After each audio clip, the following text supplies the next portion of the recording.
Le président de l'Assemblée nationale, l'honorable Meboji Sangara, a reçu ce mardi 14 avril 2026 le rapport annuel de la Commission électorale nationale indépendante CENI de main de son président Denis Kadima. Le bureau de l'Assemblée nationale, composé de son premier vice-président Isaac Jean-Claude Chilumbaï Moussaou, du rapporteur le professeur Jacques Thiolier Sengekeli, de la questeur Chimène Polipoli ainsi que de la questeur adjointe Grace Niema, a réceptionné ce document dans la salle de congrès du Palais du Peuple. Cette démarche s'inscrit dans le cadre de dispositions de la loi organique numéro 13/012 du 19 avril 2013 portant organisation et fonctionnement de la CENI, tel que modifié et complété, notamment en son article 28 qui fait obligation à la CENI de transmettre périodiquement ses rapports d'activité aux institutions de la République, dont l'Assemblée nationale a précisé le rapporteur Jacques Thiolier Sengekeli.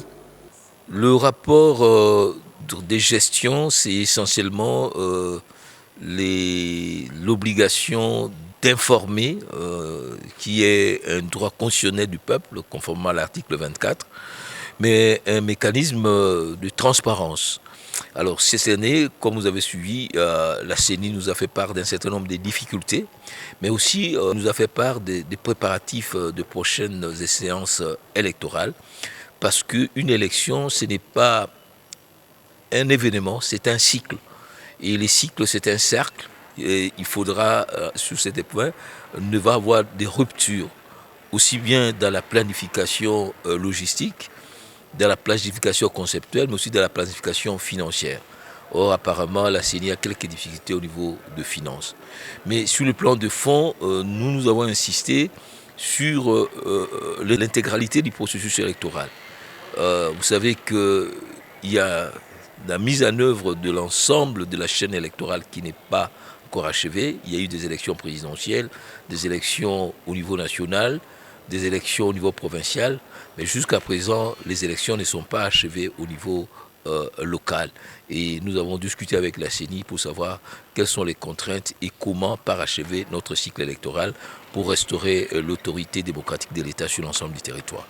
Et, nous avons aussi insisté sur la situation à l'Est, où nous avons demandé à la CENI de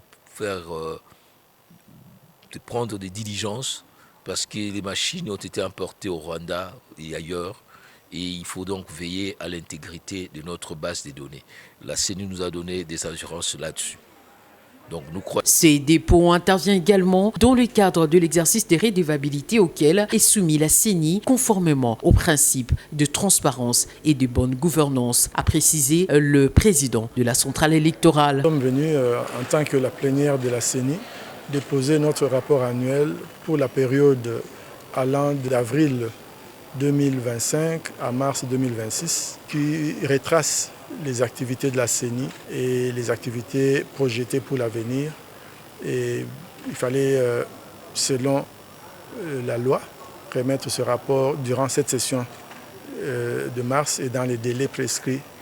Et c'est ce que nous avons fait. Nous avons rencontré le bureau de l'Assemblée nationale et nous avons pu soumettre ce rapport à temps. Cette remise de rapport, nous avons aussi échangé sur les aspects de son contenu. Évidemment, nous avons saisi l'opportunité aussi pour féliciter le président de l'Assemblée nationale et son bureau pour l'élection, parce que c'était la première fois qu'on les voyait depuis qu'ils sont dans cette fonction du bureau renouvelé.